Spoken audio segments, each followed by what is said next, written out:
안녕하십니까. 고려대학교 산업경영공학과 김진섭입니다. 이번에는 비정형 데이터 분석 11번째 토픽 텍스트 서머라이제이션, 그중에서도 앱스트랙티브 서머라이제이션에 대해서 발표하도록 하겠습니다. 발표 순서는 다음과 같습니다. 앱스트랙티브 서머라이제이션에 대한 전체적인 오버뷰가 있을 거고요. 그리고 뉴럴 네트워크 베이스드 서머라이제이션, 그리고 서머라이제이션 with pre-trained encoder로 순서로 발표를 하도록 하겠습니다.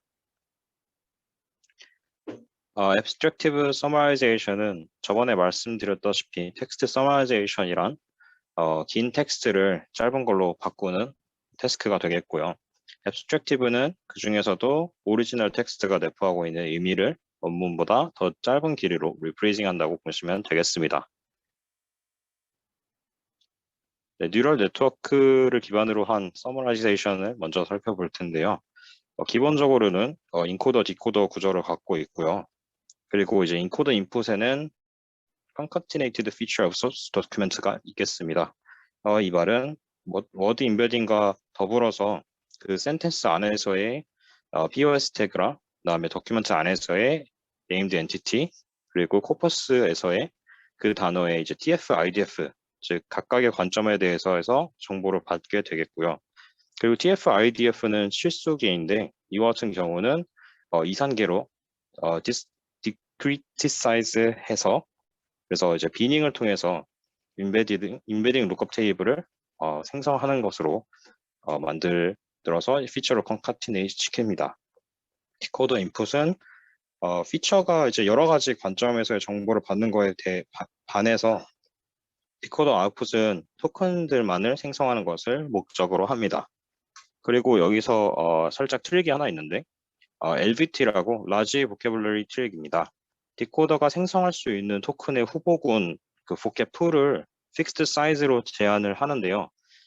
이것을 이제 하는 방법은 인풋 미니 배치 내에서 사용된 단어들만으로 제한을 하는 것입니다. 디코더가 생성할 수 있는 보캐블러리의 후보군을 이제 제한을 한다는 뜻이고요.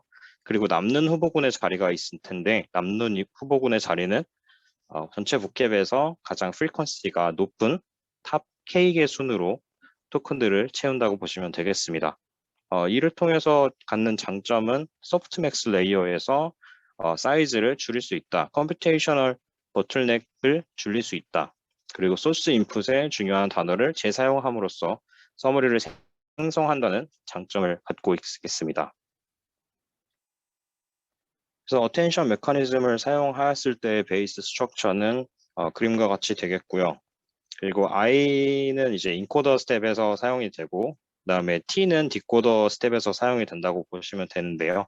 어텐션 메커니즘 NMT에서 썼었던 어텐션과 동일합니다. 그 각각의 히든들을 모두 사용을 하는데 디코더 히든 스텝에 근거하여서 각각의 히든 벡터들이 스코어를 매겨지고 그 스코어를 각각 히든들에 대해 곱해서 웨이티드 썸을 한 결과가 결국 그 디코더 히든 스텝에 이분 그 컨텍스트가 되어서 그래서 이제 디코더 히든에서 그 인풋을 받아서 그래서 처리가 되어서 나온 게 그 디코더 아웃풋이 되겠고요. 그래서 여기서 이제 좀 더 나아간 게 스위칭 포인터 제너레이터 디코더 어프로치가 되겠는데요. 여기서 포인터랑 제너레이터는 다음과 같습니다. 포인터는 디코더의 i번째 스텝에서 소스 인풋 중 토큰 중에 하나를 선택하여서 아웃풋 토큰 i번째 아웃풋 토큰으로 사용한다는 말이고요. 말 그대로 이제 참조한다는 뜻입니다. 그 해당 이제 스텝에 해당하는 j 번째 인코더 인풋을 그 워드를 그대로 복사해서 카피해 온다는 뜻이고 제너레이터 같은 경우는 디코더 i 스텝에서 LVT 복합 후보군 내에서 토큰을 선택해서 만들어내는 것을 뜻합니다. 그래서 이제 포인터랑 제너레이터를 스위칭 한다는 말은 그 스위칭에 대한 probability가 있다는 말인데 그 probability는 이제 다음과 같이 계산이 됩니다. 디코더 i 스텝에서의 히든 스테이트 벡터가 있고 그다음에 이전 스텝 디코더 스텝에서의 아웃풋 워드 임베딩 즉 디코더 인풋이 있고 그리고 디코더 i번째 스텝 디코더에서 attention weighted 컨텍스트 벡터가 함께 이제 weight로 들어가서 probability가 계산되는 것을 볼 수 있겠습니다. 또 다른 이제 어프로치로는 hierarchical document structure를 캡처하는 것을 목표로 한 어프로치가 있는데요. 이것을 사용함으로써 hierarchical attention을 사용함으로써 멀티 센텐스 인풋, 즉 도큐멘트에 대해서 포인팅을 할 때 그 도큐멘트에 속하는 워드뿐만 아니라 그 도큐멘트 안에 그 워드가 존재하는 이제 센텐스 레벨의 어텐션도 함께 고려를 하겠다라는 의미로서 hierarchical document structure 어프로치가 되겠습니다.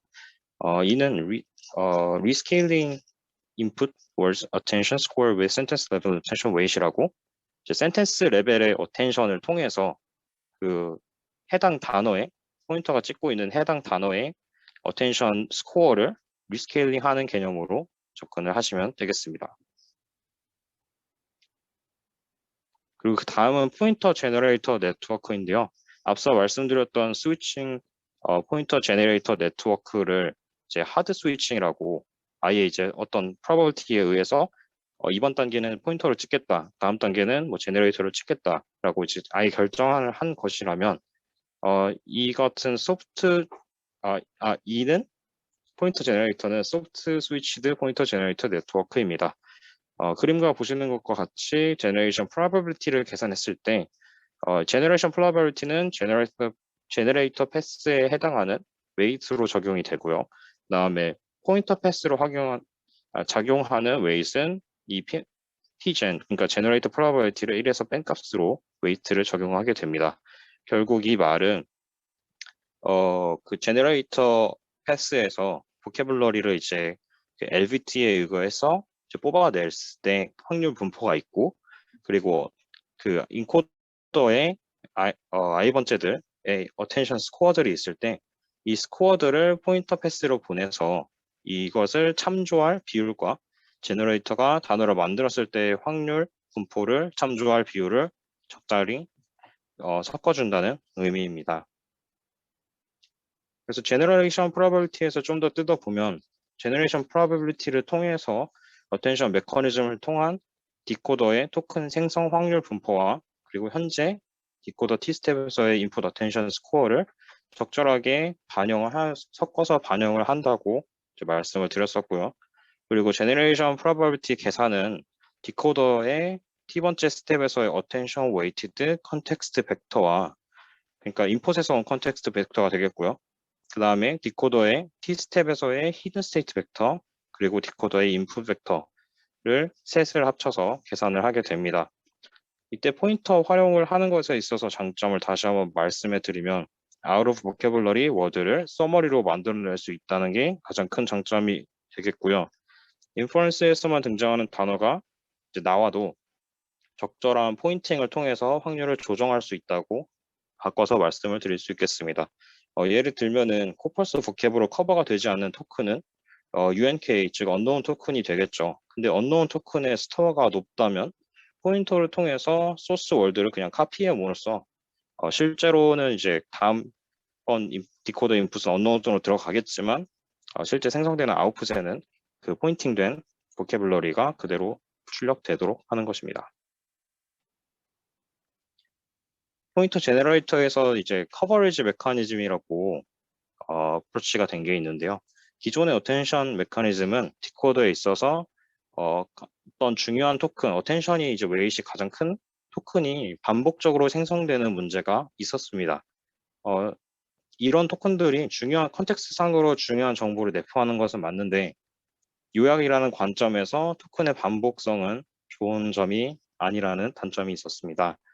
이때 이제 커버리지 메커니즘을 통해서 즉 커버리지 로스를 통해서 디코더가 현재까지 생성한 서머리의 인포메이션 커버리지를 반영한다고 보면 되겠고요. 이는 이 어텐션 스코어에 대해서 그 현재까지의 어텐션 스코어를 계속 누적을 시키고요. 이 누적된 분포가 현재 어텐션 스코어랑 얼마나 차이가 나느냐에 대해서 로스를 먹인 것이라고 보시면 되겠습니다.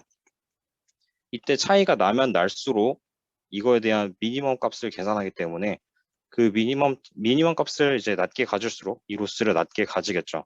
오히려 동일한 분포라면 오히려 그러니까 예를 들어서 현재까지 어텐션 된 토큰들이 지금 현재 T번째 스텝에서도 계속 어텐션이 되고 있다면 이에 대한 미니멈 값은 거의 비슷하기 때문에 이것의 로스가 이제 다른 걸 어텐션 했을 때 로스보다 훨씬 큰 것을 볼 수 있겠습니다. 네, 그리고 다음으로는 바텀업 어텐션이 있겠는데요. 바텀업 어텐션은 컨텐트 셀렉션이라는 것을 적용을 했습니다. 추출 요약과 비슷한 태스크 오브젝티브인데요. 소스 토큰을 단위로 서머리에 이 토큰이 소스 토큰이 포함될지 안 될지 바이너리 클래시피케이션을 수행하는 태스크라고 보시면 되겠습니다. 엘모의 임베딩과 바이 LSTM을 통해서 이 해당 오브젝트가 달성될 수 있겠고요.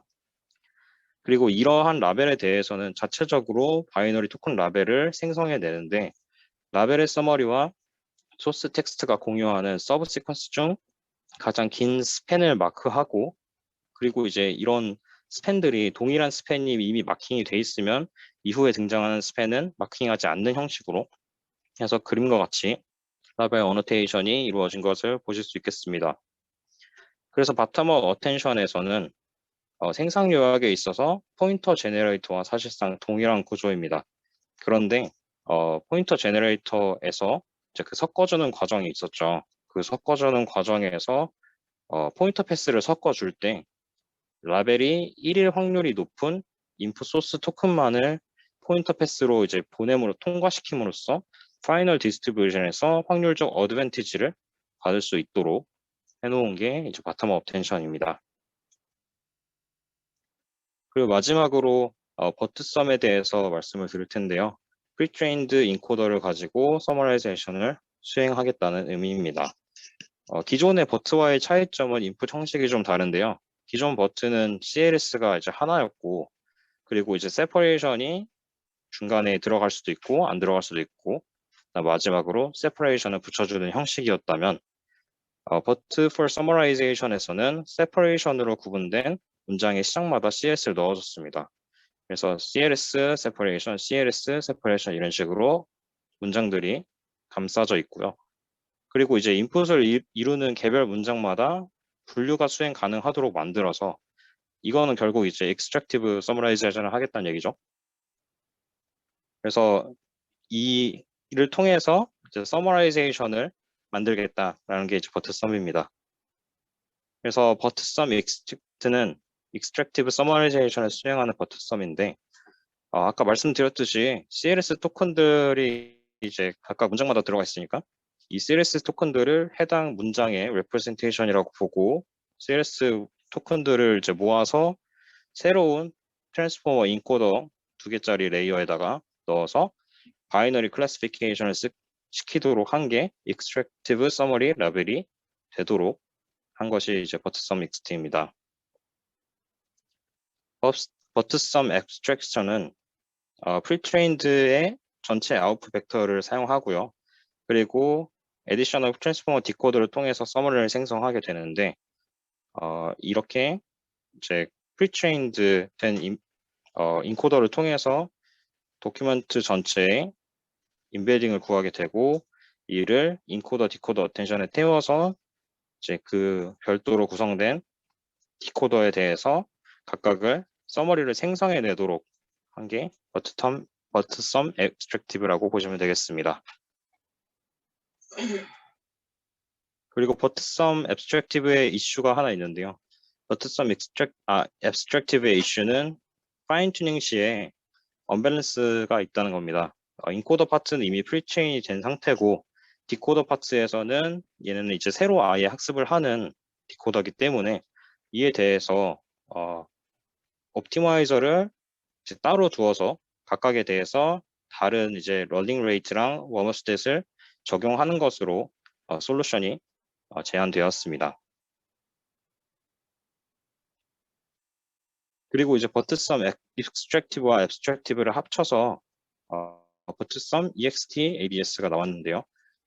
이는 바텀업 서머라이제이션 접근 어프로치에서 이제 인스파이어드 되어서 바텀업이 아까 이제 토큰별로 소스 토큰별로 이제 서머리에 포함이 될 것인지 안 될 것인지 바이너리 클래시피케이션을 하는 태스크가 먼저 수행되고 포인터 제너레이터가 돌아갔던 건데, 이거를 이제 버트에 적용을 해서 익스트랙티브를 이제 먼저 학습을 시키고, 그에 대해서 이제 학습된 인코더만을 떼서 이제 나머지는 이제 디커플 시킨다는 거죠.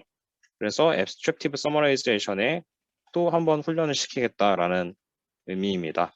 abstractive training만 이제 했던 버트썸 ABS보다 유의미하게 좋은 성능을 얻었다는 결과가 있었습니다. 네, 이상으로 11번째 토픽 텍스트 서머라이제이션 마무리하도록 하겠습니다. 감사합니다.